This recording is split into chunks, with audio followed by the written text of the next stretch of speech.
Okay, so you know how everyone loves escape rooms now? Yeah, they're everywhere. Well, now people are using them for learning, like in schools and stuff. Yeah, it's a pretty big trend. And get this, we're talking about using escape rooms in medical education. You know, training doctors and nurses, it's fascinating how quickly it's taking off. Seriously. From what I hear, it's not just a one-off thing either. We're talking a whole stack of research on this. 72 articles to be exact. 72. That's wild. We've got a lot to unpack. Yeah, for real. But before we get into, the nitty-gritty of escape rooms and all that, we should probably talk about this whole serious games idea. Right, because when you hear serious games, you might think it's a bit of an oxymoron. Like, how can a game be serious? Right. It's like, shouldn't games be, well, fun? Exactly. But the idea is to use those game elements, the fun stuff, for more than just entertainment. Okay, so it's like tricking yourself into learning. I can get behind that. It's more like making learning engaging. Think of it like, what if studying felt more like solving a puzzle than just reading a textbook? Okay, that actually sounds way more appealing, not gonna lie. So escape rooms definitely fit that puzzle-solving vibe, but for those who haven't been in one, what are we even talking about here? What's the basic setup? So picture a themed room, right? Could be anything, like a pirate ship, a haunted mansion, whatever. Okay, I'm into it. And it's filled with these puzzles, riddles, hidden objects. The goal is to work together as a team to figure it all out and escape the room before time runs out. Oh, right. It's like a race against the clock, which I have to say can get pretty intense, It definitely adds to the excitement. for sure. But we're talking about medical training here.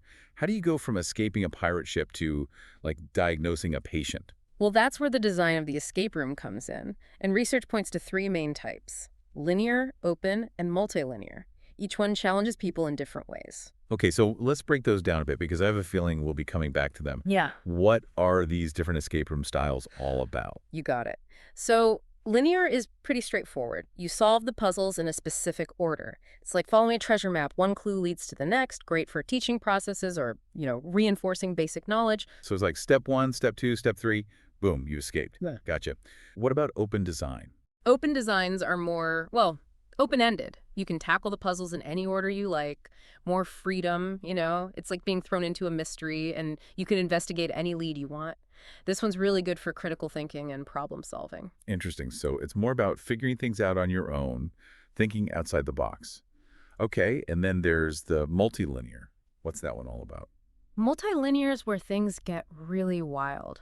They mix together elements of linear and open designs, so you've got multiple paths you can take, challenges happen at the same time. It's like juggling a bunch of things at once. Intense. So those are our escape room basics. But the big question is, why are we even doing this, especially with future doctors and nurses? What's the learning benefit of all this? It's all about creating a safe environment for them to use what they know, but with, some real stakes involved. Okay, so like a simulation. Yeah, but way more engaging. Definitely more exciting than a textbook, that's for sure. So walk me through this. What would that even look like, a medical escape room? Let's say you're training nurses on sepsis, which is a really serious condition, requires quick thinking. Right, definitely a high-stakes situation. So instead of just reading about it, they actually have to put their knowledge to the test in an escape room. So they're like diagnosing a pretend patient, but in a way that feels real. Exactly. They've got puzzles tied to sepsis symptoms, interpreting lab results, and the clock's ticking the whole time, just like a real emergency situation. Wow. Talk about pressure. Did they handle it? Oh yeah, the research actually showed these students got way better at recognizing sepsis and knew what to do in a real case. No way. So it actually works. It does. And we're not just talking about sepsis here. We found research on all sorts of medical fields using these escape rooms.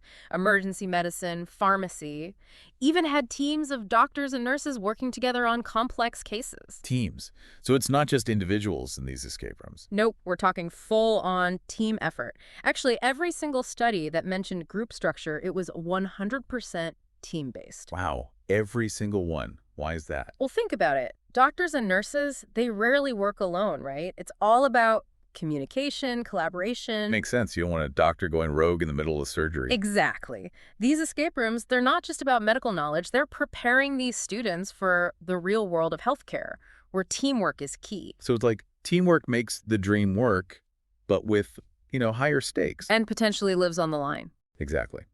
So we've got the teamwork aspect down, But what about those escape room designs we talked about? Yeah. Linear, open, and multilinear. Any favorites when it comes to medical training? Good question. Research is still new on that front, but we're seeing some links between the design and what they're trying to teach. Like, for teaching a specific process, linear is great. Makes sense. You want them to follow the steps in order. Yeah. What about those open designs? Open's better when things are less clear-cut. Like, say, a patient comes in with a bunch of weird symptoms. The doctors need to think critically, rule out different possibilities. So more like a real medical mystery. Exactly. They have to order the right tests, make sense of the results. No pressure. And multilinear. Yeah. That one seems like the most intense. It definitely keeps you on your toes. That's your high-speed, unpredictable medical scenario. Got to juggle multiple things at once, make quick decisions. Okay, so multilinear is basically the ER of escape rooms. Got it. So, big picture now. Why are we seeing this boom in escape room research, especially between 2017 and 2021? It's not just a fad, it's a shift in how we think about learning. People are realizing just cramming information isn't enough. You got to make it stick, make it real. Right, what's the point of knowing something if you can't use it when it matters? Exactly. Escape rooms, they bring that challenge, that excitement that traditional learning just doesn't have. Yeah, it's way more engaging than just reading a textbook. Yeah. Speaking of engaging, remember those digital escape rooms we talked about? The ones that kind of blew up in 2021? Yeah, 2021, that was right when COVID hit and, in-person stuff just wasn't happening. So what did they do? Bring the escape room online. Pretty much. Digital escape rooms, that's what everyone was talking about. Okay, but how do you even make an escape room on a computer? Well, some use those online platforms, video calls, to keep that team aspect going.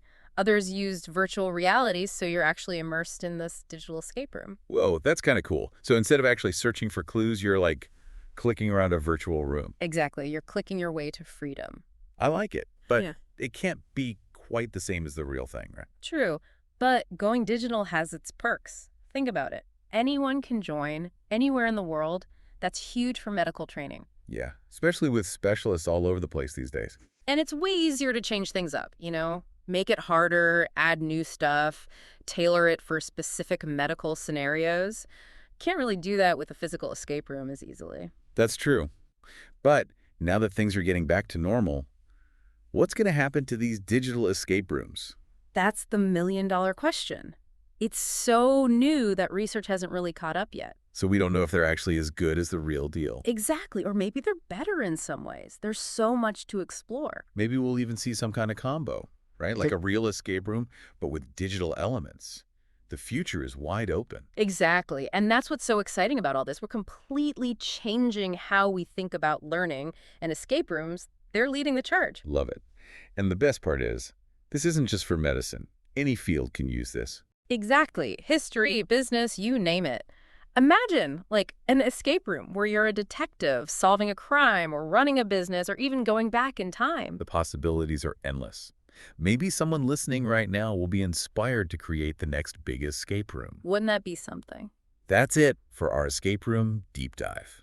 Hope you learned some stuff, had some fun, and maybe, just maybe, feel inspired to go out and escape the ordinary yourselves. Until next time.